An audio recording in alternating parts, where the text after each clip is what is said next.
La tormenta había empezado apenas unos minutos antes, pero ya tenía a toda la ciudad envuelta en una cortina de lluvia densa que borraba los colores del mundo.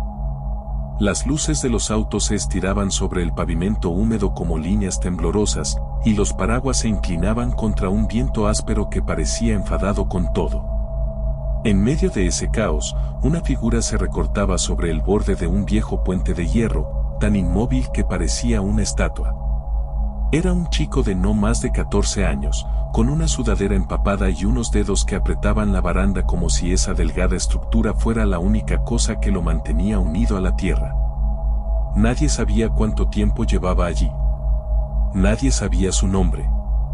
Y, sin embargo, decenas de personas lo observaban desde la distancia, paralizadas por el miedo, por la incertidumbre. Por ese extraño e incómodo sentimiento que aparece cuando uno presencia algo que podría convertirse en tragedia en cualquier segundo. La multitud murmuraba entre sí, incapaz de decidir si debían acercarse o quedarse quietos. Algunos pensaban que el chico solo buscaba atención. Otros que tal vez estaba confundido o bajo la influencia de algo. Pero casi todos tenían en común una cosa: estaban interpretando la escena sin cuestionar lo que sus mentes les susurraban. Las conclusiones rápidas, automáticas, impulsivas, se apoderaban de ellos como si fueran verdades absolutas. Seguro es un drama adolescente. Debe estar exagerando. No es serio. No se atreverá.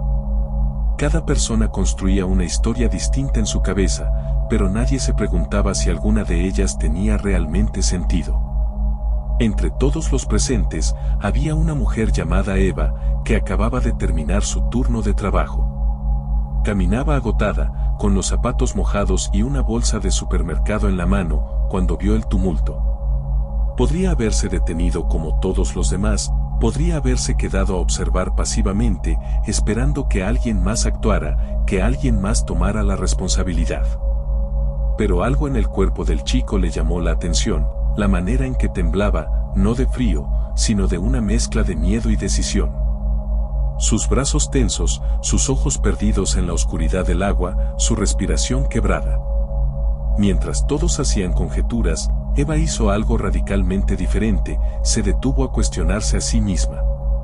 Se preguntó qué partes de lo que estaba sintiendo eran hechos, y cuáles eran simples suposiciones. Se preguntó qué estaba interpretando automáticamente, sin pruebas. Se preguntó si su temor se debía a la realidad o a su imaginación. Y sobre todo, se preguntó si alguien debía hablar con el chico, si alguien debía acercarse, y si esa persona podía ser ella. La mayoría de la gente en situaciones extremas no piensa de esta manera. Sus mentes corren, se disparan, inventan historias para llenar los huecos. Pero Eva tenía un extraño y poderoso hábito mental, no confiaba ciegamente en su primer pensamiento. Lo examinaba, lo desmontaba, lo analizaba. Se preguntaba, ¿y si estoy equivocada? Era la pregunta que casi nadie se atreve a hacer. La bolsa que llevaba en la mano cayó al suelo mientras ella avanzaba lentamente hacia el chico. No levantó la voz ni se lanzó heroicamente como alguien en una película. Caminó despacio, con las palmas visibles, sin hacer movimientos bruscos. Notó que los hombros del chico se tensaron cuando percibió su presencia, pero no dijo nada al principio. Simplemente dejó que él supiera que no estaba solo. Cuando estuvo lo suficientemente cerca para que él pudiera escucharla sin necesidad de gritar, habló con un tono suave, casi como si temiera romper algo frágil. Le dijo que sabía que estaba pasando por algo difícil, que lo veía y que no quería asustarlo. El chico no respondió, pero su respiración cambió apenas un poco. Un temblor en el labio inferior reveló el inicio de un llanto que llevaba demasiado tiempo conteniéndose.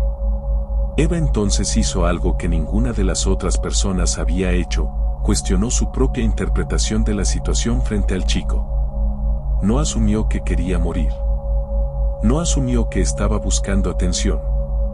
No asumió que iba a saltar.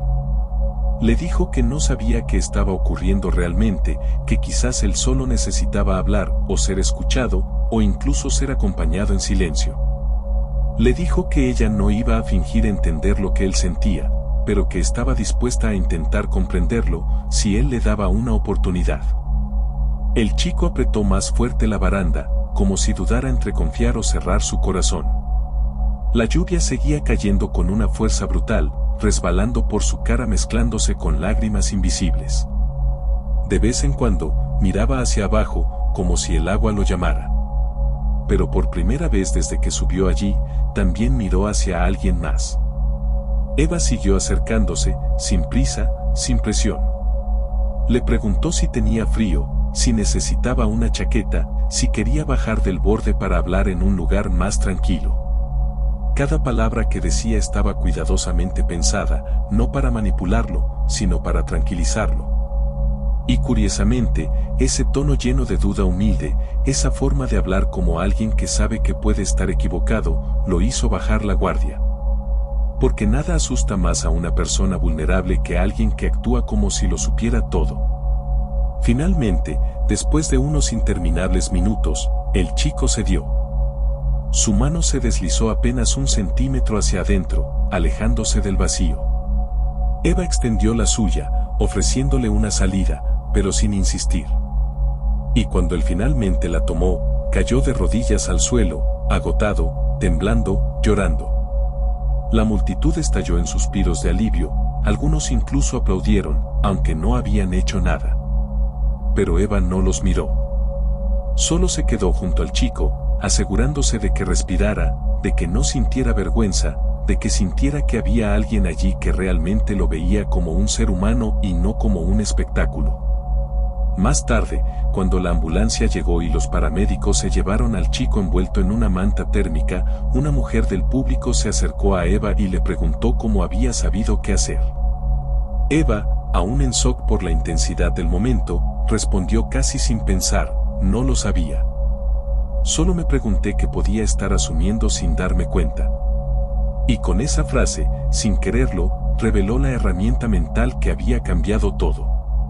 Lo curioso es que esta herramienta no era algo que se aprende en libros de psicología o cursos de rescate emocional, sino una simple práctica diaria de pensamiento crítico, cuestionar los sesgos internos. Las historias automáticas que nuestra mente inventa, las interpretaciones que creemos reales solo porque se sienten verdaderas. Es una habilidad que casi nadie entrena, pero que cambia la forma en que vemos el mundo. Cambia decisiones. Cambia relaciones. Cambia destinos.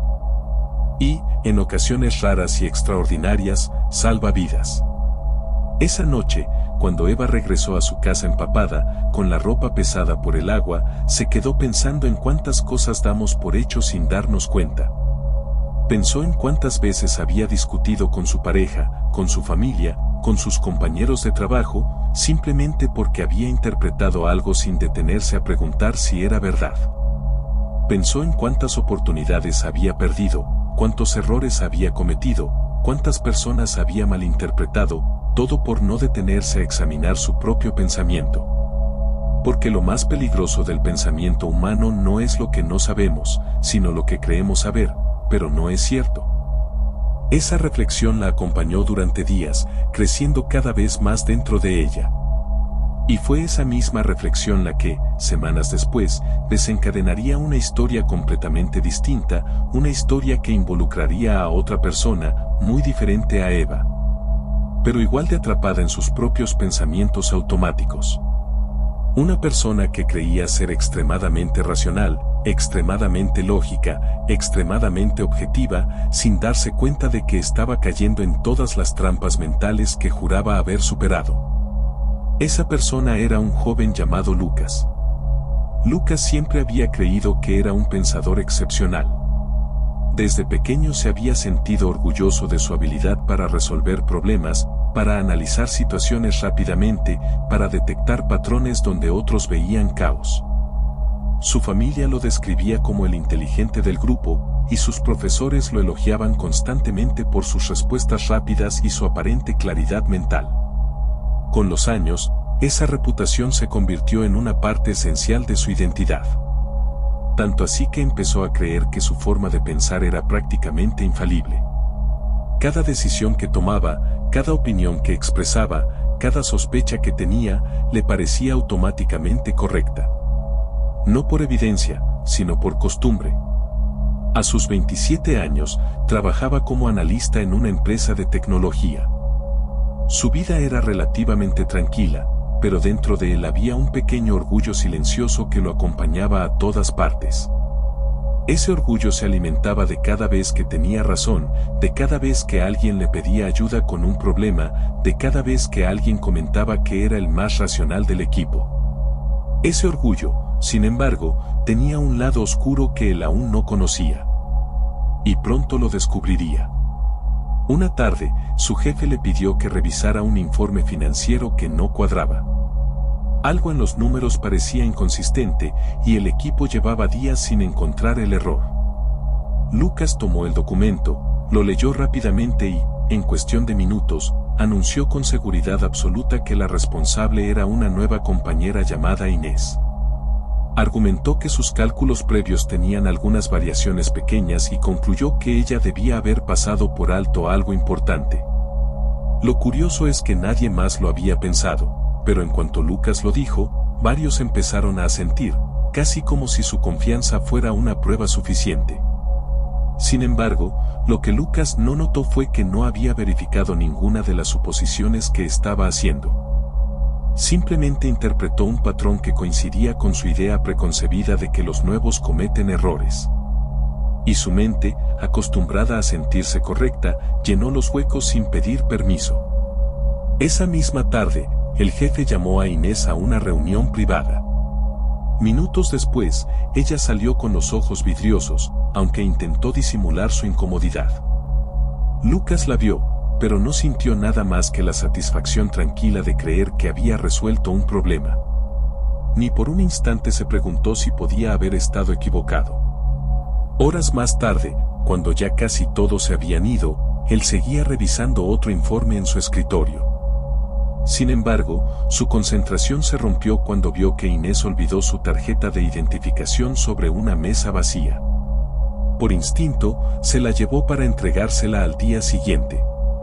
Pero al levantarla, vio que debajo había un pequeño cuaderno abierto, como si ella hubiese estado tomando notas antes de ir a la reunión con su jefe. Lucas no solía curiosear en las cosas ajenas, pero aquella página estaba llena de cálculos impecables, pasos detallados y explicaciones precisas que mostraban que ella había revisado minuciosamente los números durante horas.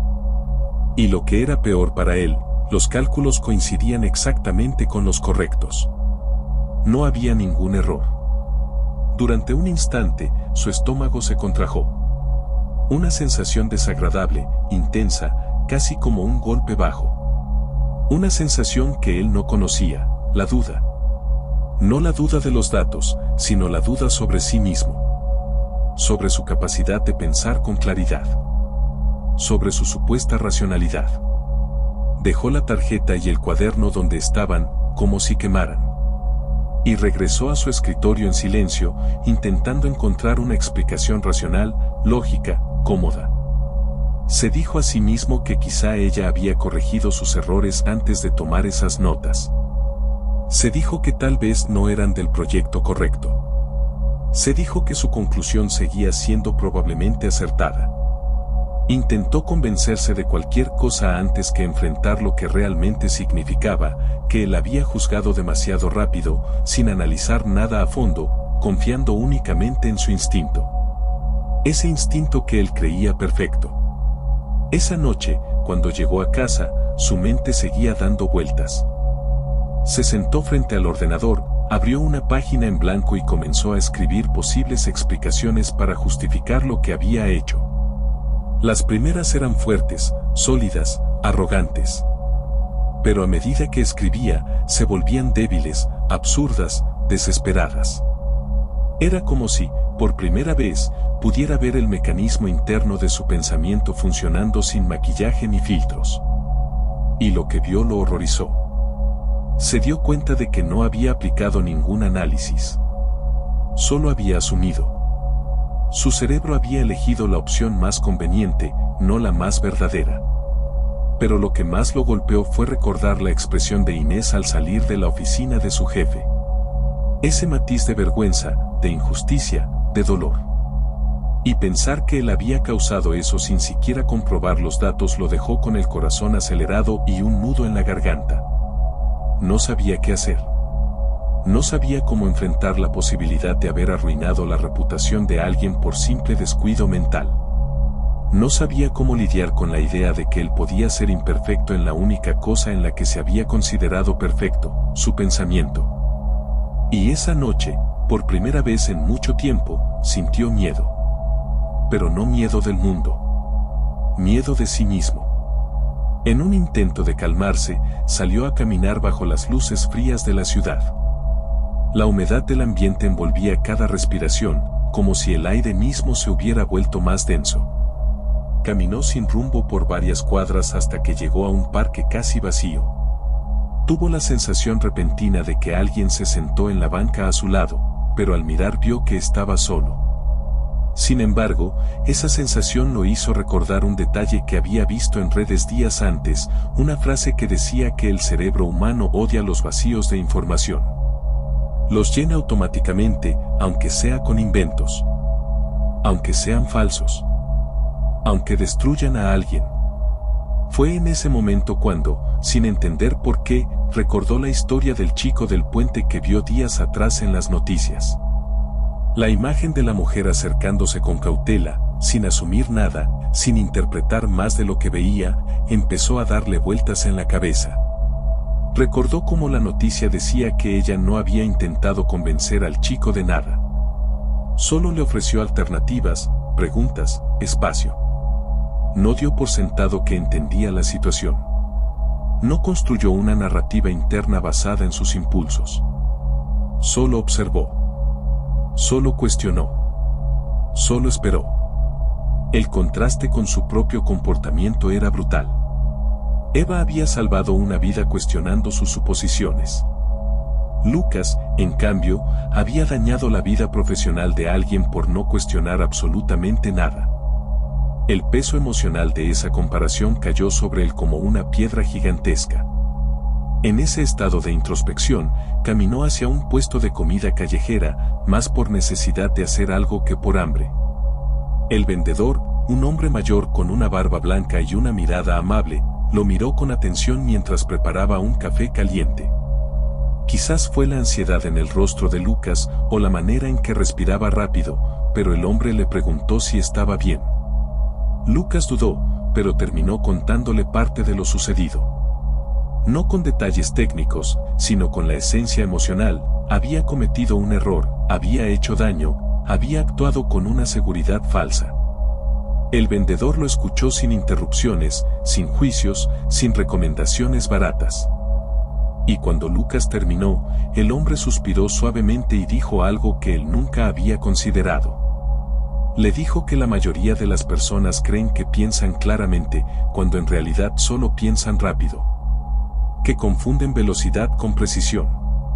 Que confunden seguridad con verdad. Que su mayor error no había sido equivocarse, sino haber creído que no podía equivocarse.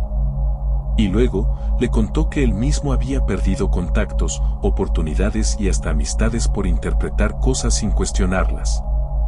Le dijo que el cerebro humano es tan poderoso como peligroso, y que si uno no lo entrena, termina siendo víctima de su propio razonamiento defectuoso. Lucas escuchó en silencio.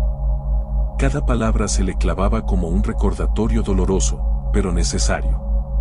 Y por primera vez en años, sintió que su mente no estaba tan afilada como siempre había creído. Que era más frágil de lo que imaginaba. Al regresar a su casa, decidió que debía enfrentar lo sucedido. Pero más que eso, decidió que debía entender su mente. Comprender dónde había fallado. Saber por qué había llenado huecos con historias inventadas. Quería recuperar el control, descubrir cómo evitar que algo así volviera a pasar. Y sin saberlo, ese deseo lo llevaría a conocer la misma herramienta mental que había permitido a Eva salvar una vida. Una herramienta simple, pero profundamente transformadora. Una herramienta capaz de cambiar la forma en que uno piensa, interpreta, decide y actúa. Una herramienta tan poderosa que, si se aplica con constancia, puede alterar completamente la manera en que experimentamos el mundo. Y lo que estaba por descubrir no solo modificaría su vida, sino que lo pondría frente a un desafío emocional que nunca habría imaginado. Durante los días siguientes, Lucas no pudo concentrarse en nada. Cada vez que intentaba trabajar, el recuerdo de Inés, la expresión en su rostro, el cuaderno lleno de cálculos impecables, regresaba como un eco insistente. Era como si su mente quisiera obligarlo a enfrentar algo que llevaba ignorando toda su vida, la posibilidad de que sus pensamientos no fueran tan claros, tan lógicos, tan perfectos como siempre creyó. Y esa idea lo desestabilizaba más que cualquier error concreto. Porque un error puntual se corrige, pero un defecto profundo en la propia manera de pensar, eso es una amenaza existencial. Incluso las conversaciones cotidianas comenzaron a volverse difíciles. Notó que, cuando alguien hablaba, su mente saltaba inmediatamente a conclusiones, igual que siempre. Pero ahora, en vez de sentir seguridad, sentía ansiedad. Ya no podía confiar en sus primeras impresiones. Ya no podía estar tranquilo interpretando las cosas sin analizarlas. Era como si una grieta invisible se hubiese abierto en su percepción del mundo, y poco a poco se iba expandiendo. Una tarde, mientras estaba en su escritorio intentando ignorar esa inquietud, Inés pasó cerca. No lo miró. No le dijo nada. Pero el simple sonido de sus pasos fue suficiente para que Lucas sintiera un pinchazo en el pecho. Quiso acercarse, explicarle, disculparse. Pero un miedo intenso lo detuvo, el miedo a admitir en voz alta que había fallado, que había sido injusto, que había lastimado a alguien. El miedo a verse a sí mismo en el espejo sin excusas. Esa noche, incapaz de dormir, buscó compulsivamente información sobre sesgos cognitivos, errores de interpretación, trampas mentales. Se sorprendió al descubrir cuán vulnerables son los seres humanos a conclusiones automáticas, ilusiones de certeza, razonamientos incompletos. Y lo que más lo impactó fue darse cuenta de que todas esas fallas mentales tenían nombre. Sesgo de confirmación. Heurística de disponibilidad. Ilusión de transparencia. Interpretación proyectada. Error fundamental de atribución. La lista parecía interminable. Y lo más perturbador era que todos esos sesgos actuaban sin que la persona lo supiera. Era como si la mente humana estuviera diseñada para funcionar en automático, para equivocarse, pero con una confianza asombrosa. Siguió leyendo durante horas. No sabía exactamente qué buscaba, pero continuó hasta que encontró algo que lo dejó quieto. Era un artículo que hablaba sobre un método simple para mejorar la claridad mental, una práctica de pausar antes de concluir, de examinar la estructura interna de un pensamiento, de preguntarse si la interpretación inicial tenía evidencia real o si era solo una historia emocional. La técnica era sencilla, casi demasiado sencilla, pero describía casos reales donde había evitado malentendidos graves, decisiones erróneas e incluso situaciones peligrosas. Lucas sintió una energía extraña al leerlo, como si su cerebro reconociera algo que llevaba tiempo necesitando. Un manual básico, un interruptor, un pequeño mecanismo que podía ayudarlo a detener esa avalancha de conclusiones automáticas que lo habían llevado a equivocarse tantas veces sin notarlo. Pero leer no era suficiente. Necesitaba ponerlo en práctica. Y la oportunidad llegó antes de lo que imaginaba. A la mañana siguiente, su jefe lo llamó a su oficina. Lucas entró con la mente tensa, imaginando lo peor. El jefe le dijo que había revisado el informe nuevamente y que, sorprendentemente, Inés tenía razón en todo. No había errores. Las inconsistencias venían de un archivo externo que otro departamento había actualizado sin avisar. Lucas sintió cómo se le tensaba el estómago al escuchar aquello. Su jefe no lo regañó, pero sí le lanzó una mirada que llevaba una mezcla de decepción y extrañeza.